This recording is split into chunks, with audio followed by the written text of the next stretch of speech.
Hey, what's up, everybody? It's me, Danae, and I'm here with a message for you. Now, I jumped straight out of a very impromptu afternoon nap. After a very hearty lunch, I guess my body couldn't help it.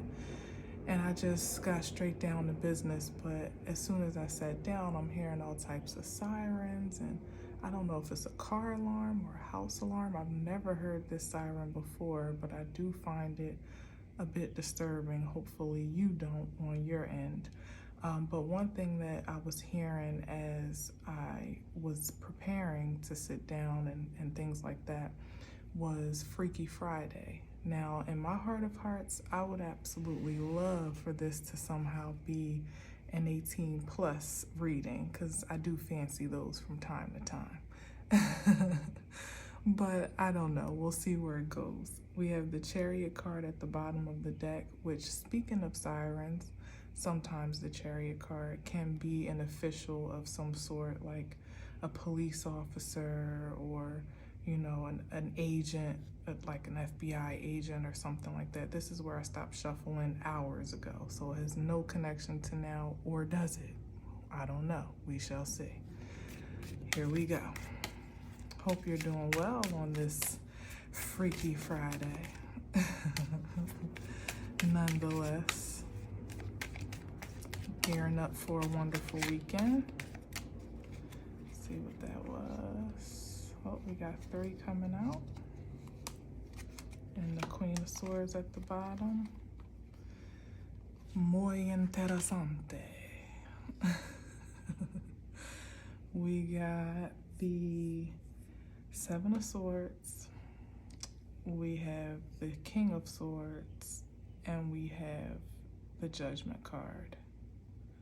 So this may be freaky, but I don't think it's the kind of freaky that I was hoping for. Literally hoping for. All right, so we got some deception, some thievery, some lying, some getting away with something. Then we got the King of Swords, who would be an upright figure of honesty and truth and integrity in his own right. And then the Judgment card, but this spread right here, like, you already know what time it is. There's some judgment for some deception. Let's give it the benefit of the doubt, either against a King of Swords or by a King of Swords. Some plot and plan to get away with something, you know, to get away with some lie or deception on, I would say, community in this sense with this Judgment card, because these are like people rising from the dead, being regenerated, being given new life, rebirthed in a sense. So there has been some injustice against a collective or a community that is being answered for. Now, when judgment is called, that means it's the end of some unjustified situation, and that there's balance being commenced for all, unto the perpetrator and also unto whomever is on the so-called victim side of that. And then we got the Queen of Swords, who, you know, in her own right also can be upright. I don't know though, what I see, like what I hear is that she is the one that has called judgment somehow, some way. Like, I'm being guided to do this. Because she has that sword, but she's facing in more of an offensive standpoint. Like, when you put her down here, was he running into but her? So maybe I hear whistleblower. Yeah, wow. That's crazy how these cards are speaking right now. I hear like a whistleblower. She, you know, whereas maybe there was some injustice or corruption against the community, she is the one that has called judgment or has been the one to perpetuate the judgment that's now being carried out, or to proclaim in some way the judgment that's been carried out. Now, with the Queen of Swords and King of Swords, it definitely gives the indication that there is some synergy between these two characters, right? Somewhere along the lines, they were on the same page and of like mind. So I'm going to say that they probably were in it together with whatever this injustice was, or this corruption was. But see how she, like I said, she's on the defensive, and he is pretty much, or I don't know, I guess offensive. I don't know what you would whichever way you would call it. But see how she's facing him, but he's facing forward, which is like he's not even really aware of his circumstances, obviously, because he even thinks he's getting away with something.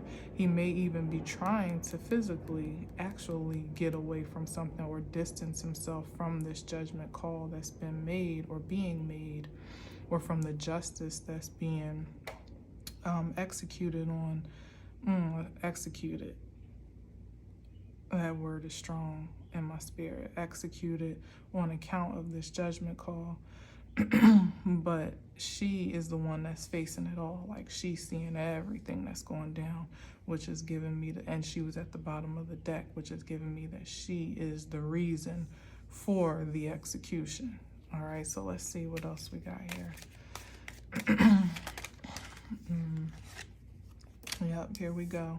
Here's this chaos and confusion, and the Emperor card.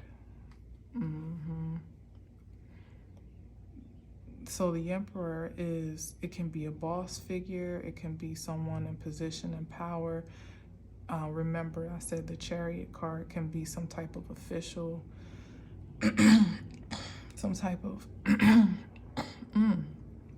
trying to take my voice? No, you won't. Some type of official person, or a person in a position of authority or power. The corruption was, I mean, it's clear, like, this is a competition here.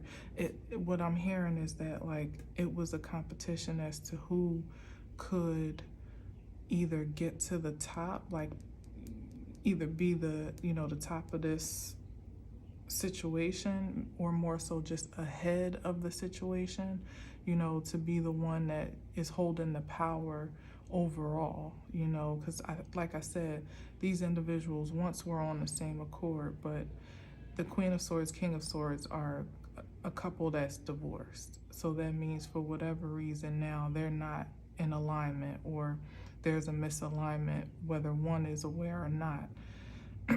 It's not on the same page anymore. And there's some competition as to who could get one up on the other, who could, carry this lie and corruption, or pull the wool over the other's eyes, and for the purposes of, again, gaining control of the situation, and really probably for self-preservation, because if something corrupt has been happening, it's like, who can beat who to the authorities to state their case or to claim their story first, this being the authority, or who can prove themselves the honorable one, or the trustworthy one. That's what it is. Like, there's a competition of truths here, where it's like one word against the other, his word against hers against his, or maybe a group of individuals' words against each other in this case here, where everybody's fighting to be heard and be exonerated from whatever this judgment is, because this is like a scrambling. Once upon a time there was clearance, there was some corruption that was cleared, and now for whatever reason it's all going to shit. It's all going to shit, and authorities want answers, pretty much. Authorities are on the case. Like, there was a Chariot again, wanting to know who, what, where, when, why, and how, and it's like everybody has dirt on the other, and ain't nobody's hands clean, as you can see in this card here. but it's about who can tell their story first. Yeah, exactly. Who can exert the, you know, the greatest power and force, the most creativity in their case. You know, whose story can create the most color as to project the innocence of the storyteller. You know, like he can tell his story and blame it on her, or she already done that. She's told her story and blamed it on him, and now it's his turn to give his rendition, and now it's their turn to defend themselves, because this is also like everybody's not only attacking one another, they're also trying to defend themselves. Everyone's trying to do so in this effort, this race to ultimate power. That's what the Ace of Wands is representing. And this is some offer of, I say, apologies, you know, sympathy.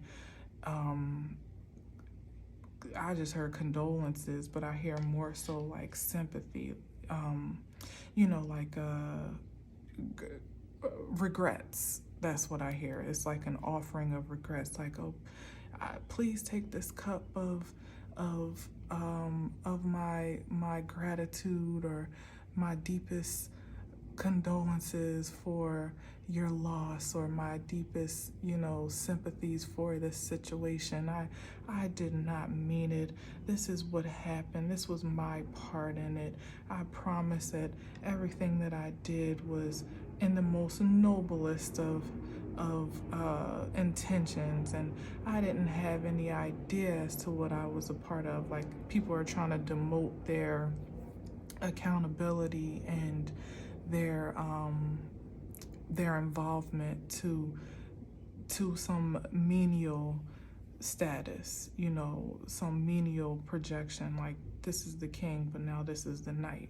So people once upon a time never wanted to be head man, head woman in charge, or, you know, wanted to be a part of this group or collaboration or a contract, agreement, coven, conglomerate, whatever it is, that were pleased to be a part of this because it did bring some great power or force or creativity. Now it's like they're trying to diminish their involvement, you know, diminish their responsibility in some way, because the judgment card is here for all those that were active participants. You know, this is deep. This is really interesting. Let's see, what else we got here, Spirit? Thank you for this Freaky Friday message. I did not wake up for this, but I guess I did. Yep, here we go again, a knight. And even more perfect, you know? Whereas once upon a time, the passion was, it was intense, you know, for this creative endeavor that all were connected and collaborating on. Now it's like people are scrambling. The Knight of Wands, he's in and he's out. You know, he's here for the good time, but he's not here for the long time. So I'm getting the sense that these individuals that maybe were a lesser contributing force to the whole are now kind of scrambling and bucking, like the horse is bucking out of control, and they're like, not me, no, I ain't taking the blame, no, I didn't know that's what was going on, I didn't know that's what we were doing. You know, it's like the night it was all fun and games until the cops came.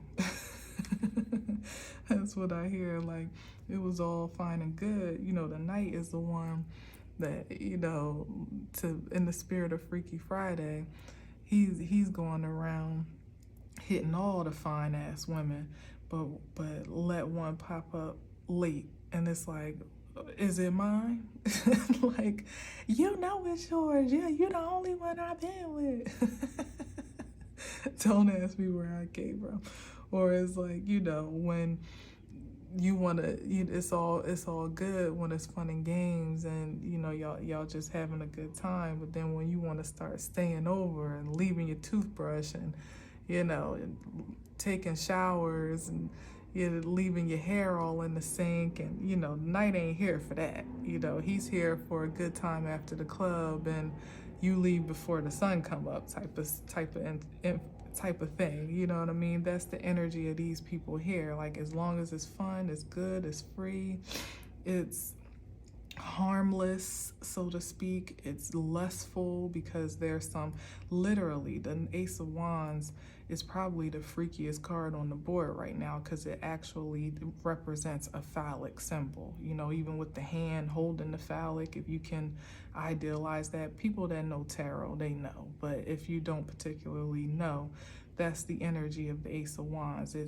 It's like a hand holding the phallic symbol and the freakiest aspect of, you know, sexuality. And that's what the Knight of Wands is holding. It's like he's good to ride in with the D, but don't expect no devotion. That D don't stand for devotion. No, it's just a good time, and while it lasts, it's going to be a blast. But when it's done, he's out. And I feel like that's the energy of these guys down here. Like, they're all fighting each other to kind of release or relinquish guilt or responsibility one to another, and ultimately to push it back up on the individuals that were kind of leading the charge, which is in this area here, because this is how the pyramid is playing down. It's like these were the ones that were kind of running the show, and they were kind of pulling the strings, literally, and others in different ways, shapes, and forms. And they were pulling the strings by way of some offering of power or creativity. Like, you can have this if you just do this. So it's like, oh, okay. And all you have to do is this, and you can have all of this power, all of this creativity, all of this force. And so these knights were riding in from far and wide with this lust for this power that really wasn't theirs to offer in the first place, is what I'm getting. Yeah, see here, they were really holding on to something that wasn't rightfully theirs to give away anyway. If you see the difference here, this Ace of Wands is from the divine. Ultimately, this is like a gift from God. These two are holding swords. This guy is holding pentacles. None of them are holding wands. And really, if anything, they were monopolizing off of the maybe smaller wands, you know, that were in the possession of these other individuals, you know, monopolizing off of their energy for the sake of harvesting it all for this big power, this big wand, you know, pulling the big one ultimately on people that were, you know, glamorized by golden nuggets, you know, if this is making sense at all. And it definitely is making sense with the alignment of the Knight of Wands, who is just lustful for life in all the most sensational ways. You know, you wave a little action in front of him, he's going to go for it, something that feels good to the senses in the meantime. But like I said, when the chips are down, you know, he's out, and the bottom falls out with him, you know, or with them, you know, because once these people start cracking up, this all goes to shit, you know. And then she starts cracking up, and then he eventually starts cracking up, because I get the sense that that Emperor card was the ultimate power that they were both answering to. They were just puppets on his string, or on its string, whatever that Emperor represents, you know. Neither one of them even held any actual true power. Everybody's fighting for this power, but nobody truly possesses it, is what I'm saying, or is justifiably entitled to it. Let's see what we got. Oh, we got two. Perfect. All right, we got the King of Cups and the Two of Wands. Sorry, with my straightening obsessions. So let's see. So the King of Cups and the Two of Wands. What's that? Yeah. See, and here's the card of like you would call her like the single lady. Like, oh, the single lady. So that's her over here. free, footloose, fancy free, you know, in her own little garden. And this, the King of Cups, given the energy of this spread. Yeah, this is interesting. So I feel like this is when I just said they were kind of working for the for someone else's plan. You know, it was they were puppets on someone else's string. This is that. This King of Cups here, who was a master manipulator emotionally and perhaps psychologically, this is a plan that's being carried out. And you see how he kind of has the world in his hands. It's a small world, but it's like the world in his hands, and he is the one that ultimately is the mastermind of this entire operation. But see how he has come out last, which is often the case. You know, it's usually the little man that gets caught up first, and then it rolls on up the totem pole. It's interesting how it's coming out like this, almost inverted though, in a sense. Because I think it's by way of the turnover, you know, with it being these two pretty much turning on each other, and then the bottom falling out of what they had created as their kind of like stepping stool, and now that tumbling down onto the mastermind, in a sense, literally the mastermind. This is amazing. The King of Cups, who again still doesn't have the wand, and this two of wands, he has a wand, but it still signifies to me it's not the masterful one, and that's why he's after it. There's some access to power that the King of Cups doesn't have in his own regard, that he has to finesse in some type of way. I don't know why, because you know, this is the plan. This is some execution of a plot that has happened here, and I'm hearing like to take over the world, you know. And perhaps I know spiritually that the reason why none of them have access to this ultimate power is because they're all in this energy here to still kill and destroy.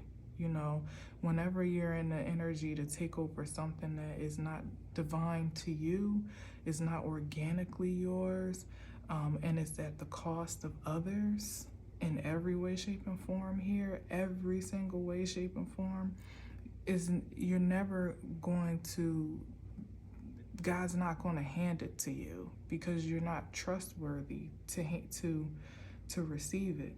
If you notice, like, these wands are very much so smaller in comparison to this Ace of Wands here, and it's even in this sense, like, if you look closely, sometimes I pick up on this here that almost looks like a tombstone. You know, to me that's just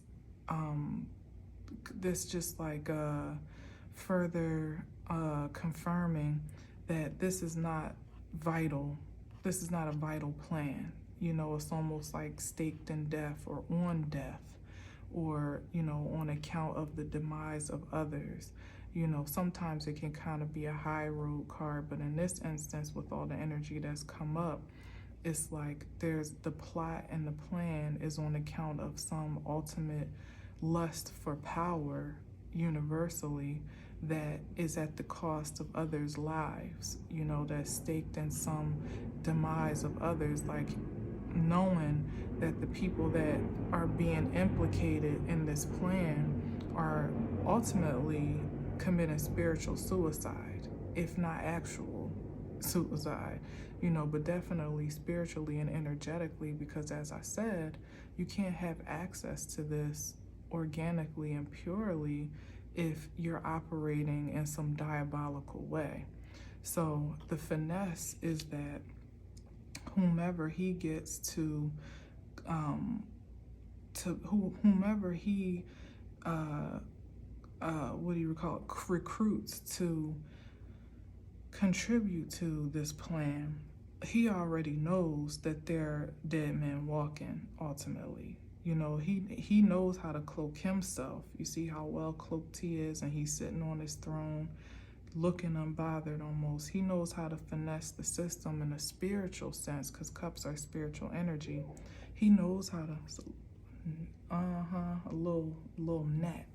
He knows how to finesse the system spiritually and psychologically, and in ways that work for him to continue to stay at a distance from the demise, or at least he has up until now. I don't think anybody is safe now. He knows how to do that so that he can stay cloaked away from the madness, keep his hands clean, more or less, like kind of like, like a kingpin would. He's off on his throne while he has his lieutenants in place, on their posts, and then the lieutenants have their men on the street or on the corner, and they're soldiers and things like that, in the most practical sense, in the most hood sense. But ultimately he stays, kept up in his little palace behind his walls, as the last one to be affected generally by the takedown. At least so he thinks, Now what this energy here is throwing me, I'm not really sure how that correlates. Oh, yes, I do. Because the energy that's being fought for is feminine energy. It's not necessarily money. It's like this feminine force right here. That's why the finesse is important. This feminine energy here that's unbothered, and just like she produces in her sleep, because she has a spiritual clout, so to speak, that has been transmittable to earthly clout or material manifestation. Like she has, because of the investments that this energy has made in the spiritual sense, she has great favor in a material sense. That's what this card represents. So what this energy likes to do with his own wand, which yet again still pales in comparison to the divine one, is that he's a magician of sorts, and he uses his finesse in an emotional sense to manipulate energy and emotions and feelings and love, to his advantage, to finesse feminine energy, or at least he has the keys, the plans, the blueprint. That's what it is. He has the blueprint as to how this gets to be done. So not only does he use that those methods of manipulation and diabolical spiritual manifestation, like even psychological manipulation, to enlist the soldiers that he needs to kind of go out. That's what it is. Like, they expand his operation. See how he's looking out into the earth? He has the blueprint of how you use this particular force of magic ultimately, but in a practical sense, emotional manipulation and psychological manipulation. He disseminates that plan out to his lieutenants. They perpetuate that plan in the feminine and masculine energy, and this is these are the communities that have fallen victim to his, to his this is like the Mad Hatter right here. This is like the warlock. This is a witch. This is a wizard. And then they have their individuals that kind of become almost like, I don't know what the hell they are, really just useless in the grand scheme of things. But that's the pyramid scheme, because he has the plot and the plan. He has given that influence to them, and also used his influence to impose upon them, maybe perhaps unbeknownst to them, to bring them into alignment with his plan to disseminate, this power of, control and possession over fertile feminine force. Women particular, and she's like a single woman, so single moms or just women in general that are isolated in a certain sense, and vulnerable to being possessed energetically. And if you can possess a woman by way of her spiritual nature and her emotional nature, and you can possess her by her thoughts, what she thinks about herself, you can ultimately possess her energy, her life force, her creativity, and siphon that for yourself, and it becomes yours. It's like he's been drinking up the energies of all of these individuals into his cup, from the least suspecting one, which ultimately would turn up in this picture here, to the ones that had volunteered to be in alignment, and to the ones that didn't even know what they were actually signing up for per se, but on account of their trust in the lieutenants in this tier of leadership here, he's been drinking up their energy too, and it's just been filtering down into one big cup of madness. I wanted to say BLOOD. You know, that's ultimately what it is. It's life force that's being siphoned and dripped down from each tier, and ultimately is being consumed by this energy here. And I think the consumption is happening more so by way of just the sheer satisfaction of power and possession that this energy has held over such a massive, group, or space, or territory, so to speak, people, places, and things. He's being sensationalized and is lusting after the possession and the power that he's been able to hold over this whole operation, and still have been gone undetected. That's his satisfaction. Their satisfaction is some, practical or material delight, or just the sheer, association with this group, or with this conglomerate of power.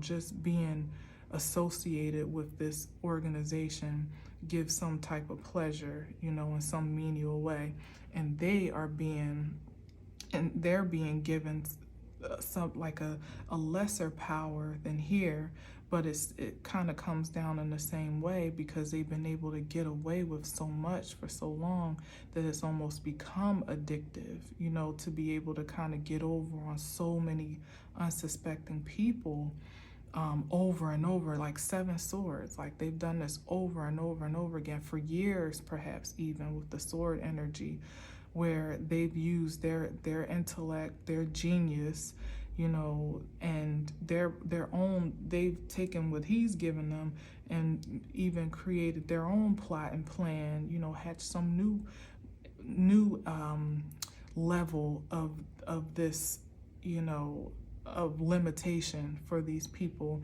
that maybe this guy didn't even really think of, and that's given them, that's satisfied their need to be empowered as, some expert or genius levels in their craft, because they were able to take what the mastermind gave them and enhance it in a way that maybe even doubled their efforts, or tripled or quadrupled their efforts. So they feel like they're doing something because they actually feel smarter than the mastermind himself, when in actuality they're the ones that brought the whole house down, because they outsmarted themselves. Ultimately, they were trying too hard to outsmart each other, because there's no honor amongst thieves.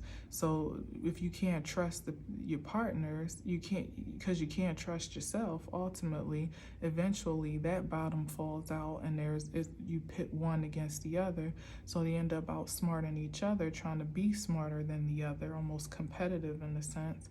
And because they're losing control of themselves or have lost control of themselves, they've also lost control over this tier of the operation where it's all going to chaos and madness, and now everybody's just trying to find their way out of this mess.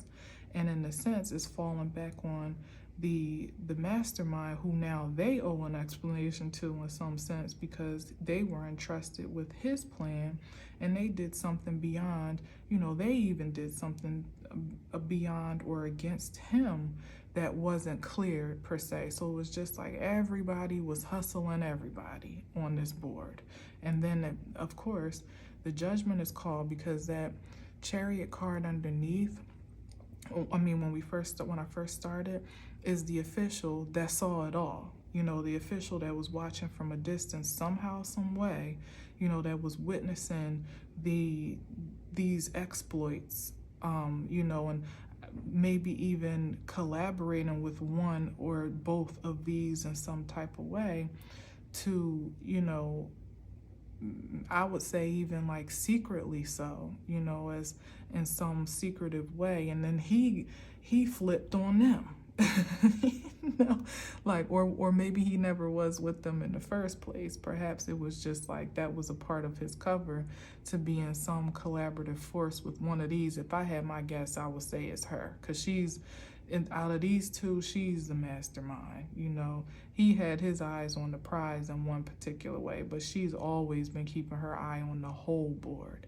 So, and remember, she was under the deck, which is what you didn't see coming, So I feel like that official person, that agent, that FBI police officer, somebody in a high position of power legally was in collaborative force with one of these and was getting the tapes on everything that was going down, and it was really trying to be led right where it all starts, down here. But let me pull one more card. Spirit, give me one more card. I just would love for this to just be one pyramid, up an inverted pyramid as it should be, because this is some bullshit.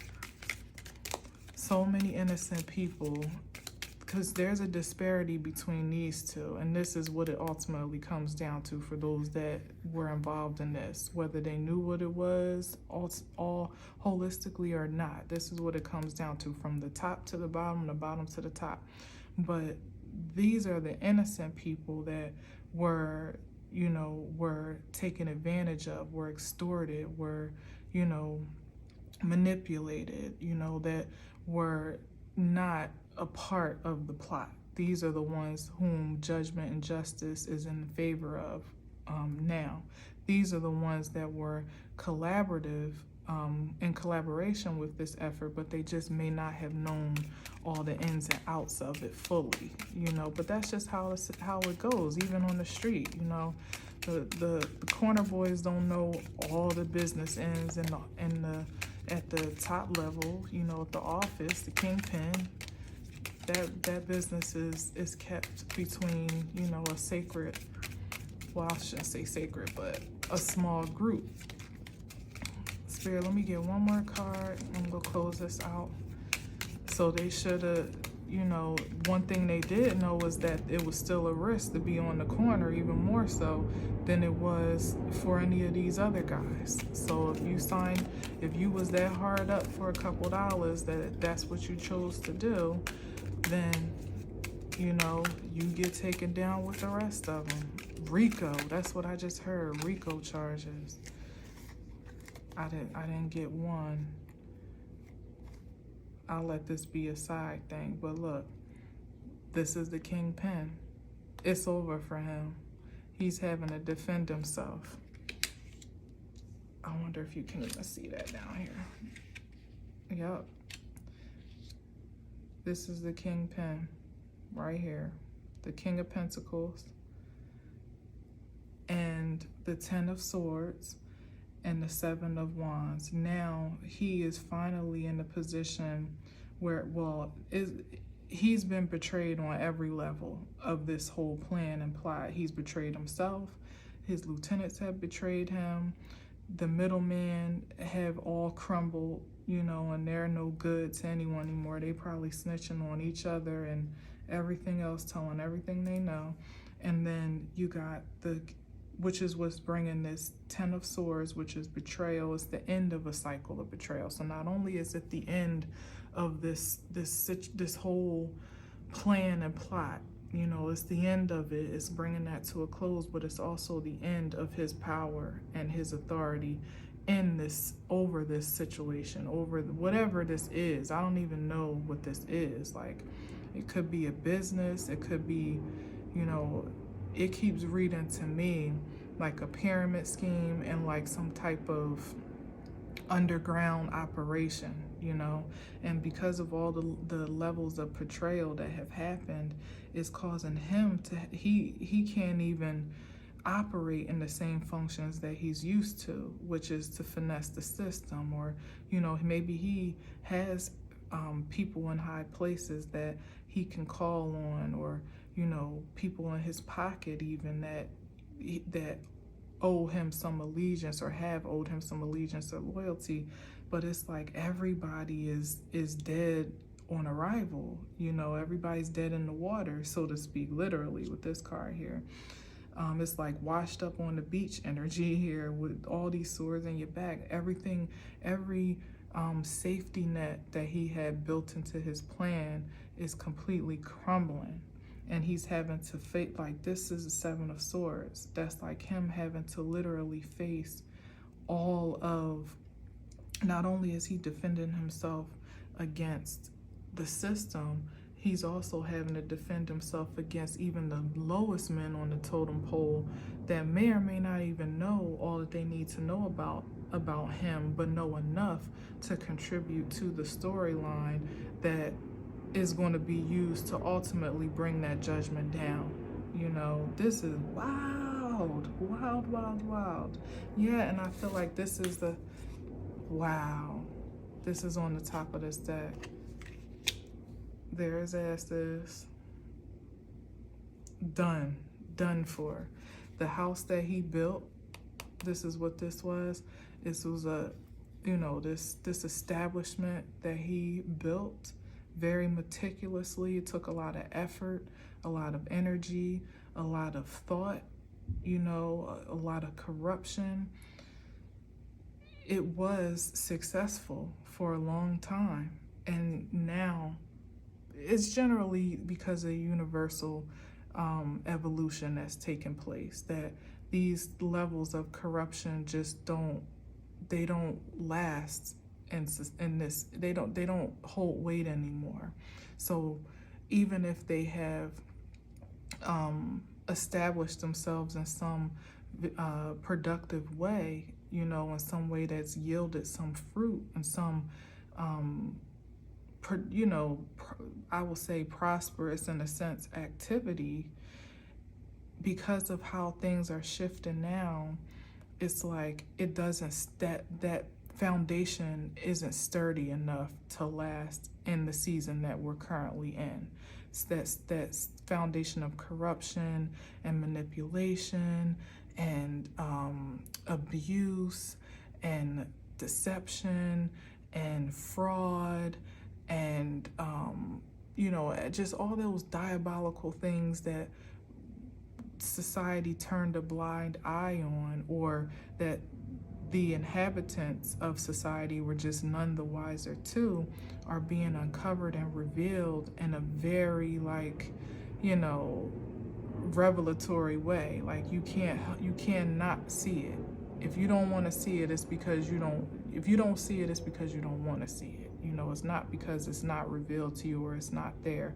And honestly, the signs have been there that this day was coming, but people have been so caught up in the material return and in the lust for the power and authority that such activities have afforded them, that it was just hard to turn away, you know, from this activity, because there was too much to lose, you know, and so much to gain from doing it. You know, there was an expectation of return because it had proven to bring a large return. You know, he was drinking it up, you know, just getting drunk off his own power. Ultimately, they were getting drunk off their own position, ultimately. And they were getting drunk off of passion. Everybody was overindulging in something that was ultimately not even rightfully theirs, not divinely ordained to them.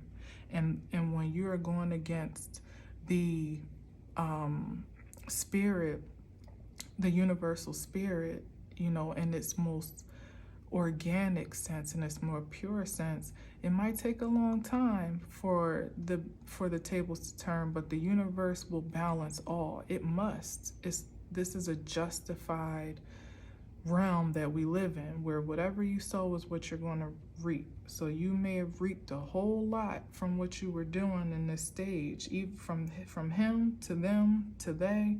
Everybody had their way with the world and in their own regard, and now the world is going to have their way with them ultimately. And these strongholds that were erected unbeknownst to the victims and those that, at the cost of those that weren't even aware they were being victimized or being targeted or hosted, are now being brought down, in a mighty way. And it's happening fast and quick, and from the top down and from the bottom up. Like no man can hide, from this level of revelation that's coming. So, wow, Freaky Friday indeed. All right, I hope you enjoyed that. It was interesting to me. I'm going to leave it there for now. And, I would just definitely encourage you to stay pure, stay present, and stay positive in everything that you do. Keep your intentions pure, present, and positive. All right?